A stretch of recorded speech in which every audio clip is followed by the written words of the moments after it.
नमस्कार दोस्तों आज ये पन्ना टूर का मेरा 5वां दिन है। और दोस्तों आज के टूर में मैं सबसे पहले सारंग धाम जा रहा हूँ, जिसके लिए मुझे पहले बस स्टैंड ही जाना होगा। पहुंच गए दोस्तों पन्ना बस स्टैंड। और दोस्तों सारंग मंदिर जाने के लिए पहाड़ी खेड़ा वाली बस लेनी पड़ती है। चलिए दोस्तों पहाड़ी खेड़ा की बस लेते हैं। मिल गई दोस्तों पहाड़ी खेड़ा की बस। चलिए दोस्तों बैठते हैं।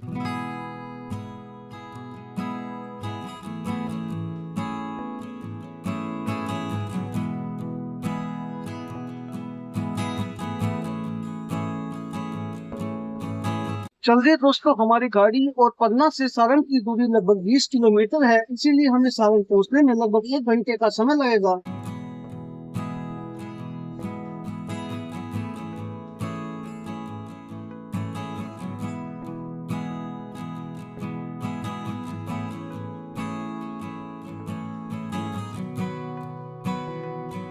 फाइनली दोस्तों पन्ना से लगभग 1 घंटा ट्रेवलिंग करके इस वक्त मैं सारंग गांव पहुंच गया हूं। और दोस्तों सारंग धाम जाने के लिए जो मेरे पीछे आप गेट देख रहे हैं वही जाता है। और दोस्तों मैंने यहां से पता किया है कि सारंग धाम की दूरी यहां से लगभग 1 किलोमीटर है। चलिए दोस्तों आगे बढ़ते हैं। दोस्तों इस सारंग धाम का रिश्ता रामायण से जुड़ा हुआ बताया जाता है। दोस्तों यह पहाड़ी इलाका है और जब दोस्तों आप इस सारंगधाम पर जा रहे होंगे तो यहाँ के नज़ारे बहुत अच्छे आपको देखने के लिए मिलते हैं। फाइनली दोस्तों सारंग गांव से लगभग 10 से 12 मिनट पैदल चल के इस वक्त मैं सारंगधाम पर पहुंच गया हूं। और दोस्तों सामने मुझे जो सारंगधाम का जो मंदिर है वो भी साफ साफ नजर आने लगा है। चलिए दोस्तों आगे बढ़ते हैं।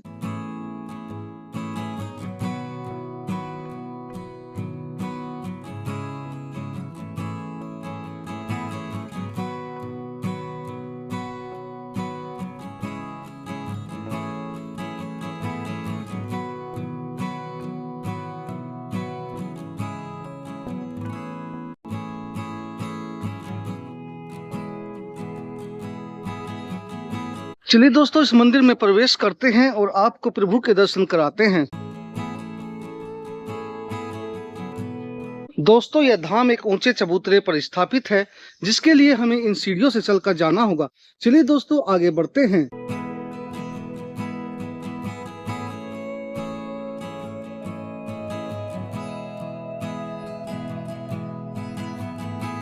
दोस्तों यह धाम भगवान श्री राम जी को समर्पित है। और दोस्तों इस धाम का जो सबसे मुख्य मंदिर है वो ये वाला मंदिर है। चलिए दोस्तों इस मंदिर में आपको अब हम दर्शन कराते हैं।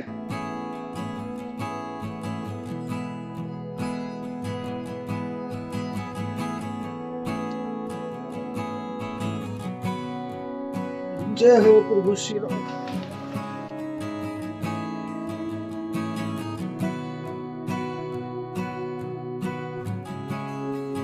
वनवास के समय जब भगवान की अवाई भई थी मुनियों को दर्शन देने चित्रकूट से होते हुए यहाँ मुनियों को दर्शन देते हुए तो यहाँ सारंग आश्रम आए। तो जे है सुतीक्षण मुनि का आश्रम। तो यहाँ भगवान ने दर्शन दिए थे सुतीक्षण मुनि को। जो जे शालग्राम भगवान रखे है नीचे कर गया जे शालग्राम भगवान इनकी पूजा। फिर भगवान जब चित्रकूट और वनवास हुआ फिर मुनियन से मिलते हुए और यहाँ आश्रम सुतीक्षण मुनि के आए। उसके बाद भगवान फिर पंचवटी नासिक और श्रीलंका उस तरफ निकल गए।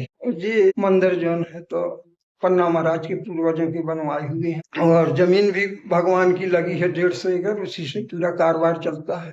दोस्तों भगवान श्री राम जी के इस मंदिर के जस्ट सामने ही यह जो आप अपनी स्क्रीन पर देख रहे हैं मंदिर, यह दोस्तों ध्यान केंद्र है।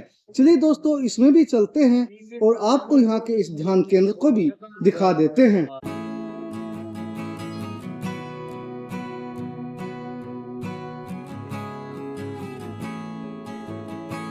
दोस्तों इस धाम पर 12 ज्योतिर्लिंगों को भी दर्शाया गया है। चलिए दोस्तों अब मैं आपको इन सभी 12 ज्योतिर्लिंगों के भी दर्शन इस वक्त करा रहा हूँ। यहाँ पर दोस्तों सौराष्ट्र के सोमनाथ जी शिवलिंग को दर्शाया गया है।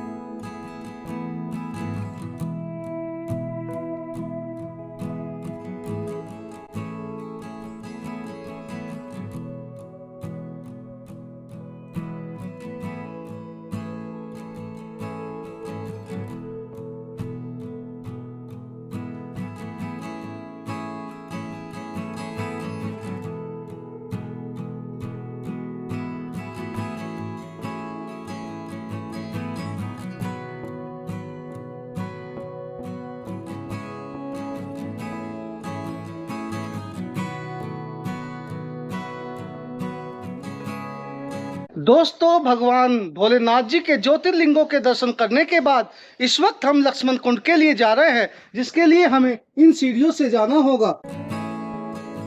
दोस्तों इन सीढ़ियों के दोनों किनारे पर भी भगवान शिव एवं वीर बजरंगबली हनुमान जी के विभिन्न मंदिर यहाँ पर स्थापित है। और अब हम दोस्तों आगे आगे श्री लक्ष्मण जी कुंड के लिए बढ़ रहे हैं। दोस्तों इन सीढ़ियों पर लक्ष्मण कुंड जाते वक्त एक ये थोड़ा कुआं टाइप आया है, यहाँ पर श्रद्धालु आकर स्नान करते हैं।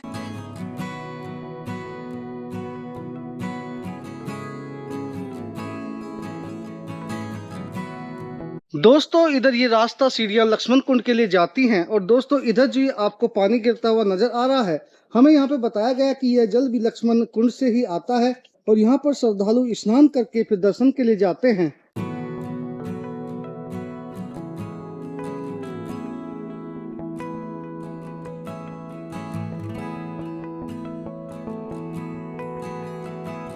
दोस्तों लक्ष्मण कुंड जाते वक्त श्री राधा स्वामी जी का मंदिर भी आता है, लेकिन दोस्तों राधा स्वामी जी के मंदिर के ठीक सामने एक साइड में भगवान श्री राम का राम कुंड है और दूसरी साइड में सीता जी कुंड है। ये राम कुंड है। इस कुंड की ये विशेषता है कि कितना भी सूखा पड़ जाए, अच्छा, कैसा भी सूखा पड़ जाए, कुंड को पानी कभी घटता नहीं है। अच्छा, हाँ 12 महीना कुंड में ऐसे ही पानी रहुआ। पानी थोड़ा कम होगा लेकिन ऐसा नहीं है कि सूख जाए, सूखता नहीं। और जे बना हुआ है भगवान राम का धनुष, जिसको मतलब उकेर दिया गया है उस टाइम पे कि ये यहाँ पर प्रभु श्री राम ने धनुष को रखा हुआ था। चलिए दोस्तों अब मैं आपको सीता जी कुंड की तरफ लेकर चलता हूँ।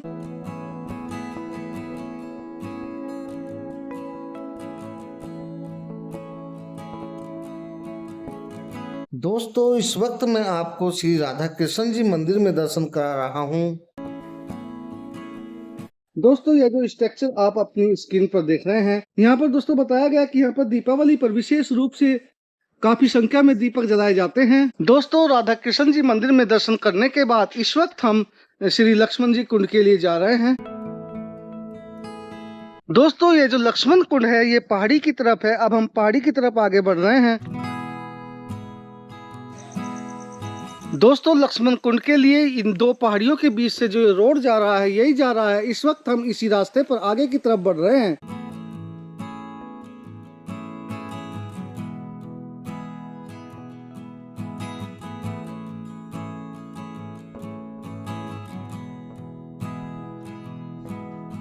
दोस्तों इस रास्ते से हम चलकर लक्ष्मण कुंड के लिए आए हैं। और दोस्तों सामने जो आप मंदिर देख रहे हैं और ये जो बगल से रास्ता जाता है यही जाता है लक्ष्मण कुंड के लिए। चलिए दोस्तों आगे बढ़ते हैं।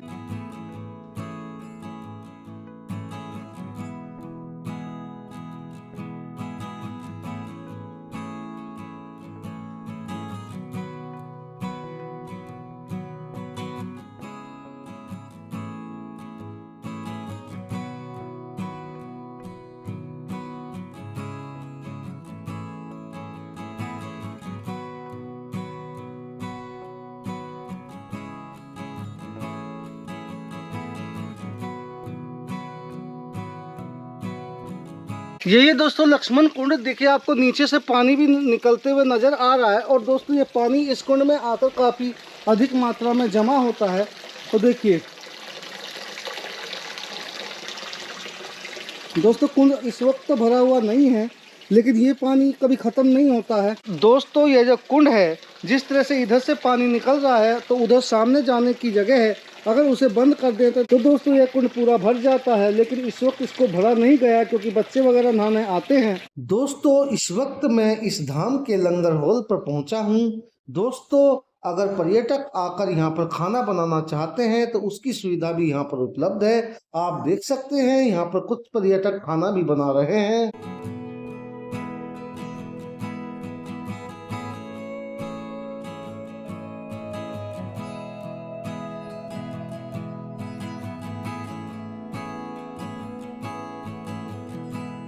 दोस्तों आज पुजारी जी ने मेरे लिए भी भोजन की व्यवस्था करा दी है। और दोस्तों आज भोजन में है बुंदेलखंड का ट्रेडिशनल फूड गक्कड़ भरता।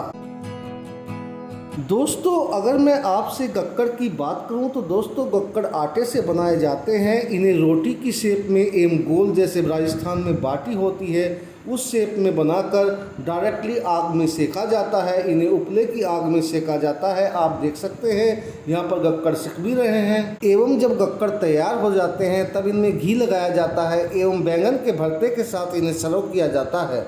दोस्तों, मुझे इस गक्कड़ भरते का टेस्ट बहुत अच्छा लगा। यह एकदम शुद्ध देसी खाना है। दोस्तों, हमारे साथ में सारंग के निवासी श्री राहुल तिवारी जी हैं, जो इस सारंग धाम के बारे में इस वक्त जानकारी दे रहे हैं। जय श्री राम सभी मित्रों को। ये सारंग धाम है जो यहाँ प्रभु श्री राम आकर लगभग 2.5 दिन रुके हुए थे। ये अगस्त मुनि जी का आश्रम था उस समय, जो कि सुतीक्षण मुनि जी के गुरु जी थे। तो संग में एक बार चले गए कहीं और सुतीक्षण मुनि जी को उस टाइम पे ज्ञान की प्राप्ति नहीं हुई थी। तो सुतीक्षण मुनि जी से अगस्त मुनि ने कहा कि आप इस मंदिर की देखभाल करिएगा और प्रभु की यहाँ आप सेवा करिएगा, मैं जाता हूँ सत्संग में। सुतीक्षण मुनि जी को कुछ विशेष मतलब नहीं था मंदिर अंदर से, तो बिना मन कैसे मंदिर की पूजा किया करें। और ऐसा ही प्रभु को एक साथ शालिग्राम भगवान की जो बटैयाँ थीं, शालिग्राम भगवान जो थे उनको एक टिपरिया में, एक ढोला में भर के ले जाते थे। और कुंड के किनारे ऊपर राम कुंड बना हुआ है इस स्थान में, तो राम कुंड के में जा करके और बोल दें कि जिसको नहाना है नहाओ और जिसे नहीं नहाना है ना नहाओ। तो शालिग्राम की बटैयाँ कूंद कूंद के और मन से नहा लें। अच्छा, बटैया मतलब जी? बटैया मतलब छोटे रूप में शालिग्राम। अच्छा, पत्थर जो रहता जी हाँ। तो शालिग्राम भगवान स्वयं कूंद कूंद करके स्नान कर लें उसमें। अब स्नान की कहानी हुई। इसके बाद भोजन की बात आई, तो ऐसा ही केले के पत्ते को काट करके रख दें और केला के पत्ता में खिचड़ी का भोग बनाएं और खिचड़ी भोग में भगवान से भी कह दें जिसको भोजन करना है कर लो, जिसको नहीं करना है ना करो, और पर्दा लगा दें। जब देखें तो भगवान की बटैया वो कूंद कूंद के भोजन पूरा खत्म कर दें। अब पास में ही यहाँ जामुन के पेड़ लगे हुए हैं जम्बू के, तो सुतीक्षण मुनि जी शालिग्राम की उन्हीं बटैयों को भगवान को इकट्ठा एक टिपारे में भर के ले जाते हैं और जामुन झोरते हैं। उससे जामुन के फल तोड़ ताड़ के आते हैं और कुछ शालिग्राम खो जाते हैं इस काम करने में, तो शालिग्राम की जगह पर जामुन रख देते हैं। अब जामुन को रख दिया, अब उनकी पूजा हो रही रोज, तो जामुन के फल सड़ जाएंगे कुछ दिन बाद। जब कुछ समय पश्चात अगस्त मुनि आते हैं और अगस्त मुनि देखते हैं कि ये क्या हुआ है, तो जैसे ही स्नान कराने के लिए भगवान को हाथ में उठाते हैं तो वो जामुन घुर जाती है और सिर्फ उसकी गुठली भर उनके हाथ में आ जाती। तो बोलते हैं कि ये क्या कर दिया तुमने? तीव्र स्वर में उनसे पूछते हैं। तो कहने लगते हैं कि पुनी पुनी चंदन पुनी पुनी पानी और घुर गए शालिग्राम, तो हम क्या जानी। तो वो मुस्कुराने लगते हैं और बोलते हैं इस मूर्ख ने कुछ तो गलती की है। तो पूछते हैं पूरा, तो फिर सुतीक्षण मुनि पूरा विवरण बताते हैं कि हम तो कुंड के पास ले जाते थे एक टिपारे में भर के और कह देते जिसको नहाना है सो नहा लो, नहीं नहाना है सो ना नहाओ। शालिग्राम की पूरी बटैया कूंद कूंद के स्नान कर लेते रहे। फिर इसके ऐसा ही स्थिति बनी भोजन करवे में, तो बताओ बोले केले की पत्ता में हम तो भोजन रख देते, जीखा खाने हो सो खाओ, नहीं खाने सो ना खाओ, सो कूंद कूंद के पूरा भोजन कर लेती हैं। तो नहावे खावे में उनने अपनी बात को छिपाया, ये नहीं बताया कि हमने क्या काम किया है कि शालिग्राम कैसे खो गए। उनने अपनी बात को अगस्त मुनि से सुतीक्षण मुनि ने छिपाई। तो अगस्त मुनि तुरंत जान गए कि इन्हें भगवान ने दर्शन दिए हैं। तो अगस्त मुनि ने प्रभु से प्रार्थना की और कहा कि प्रभु हमारी सेवा में क्या कमी रह गई कि जो हमें आपने दर्शन नहीं दिए और इन्हें इनडायरेक्ट रूप से दर्शन दे दिए हैं। तो फिर आकाशवाणी हुई और भगवान ने कहा कि हम आपसे मिलने स्वयं आएंगे।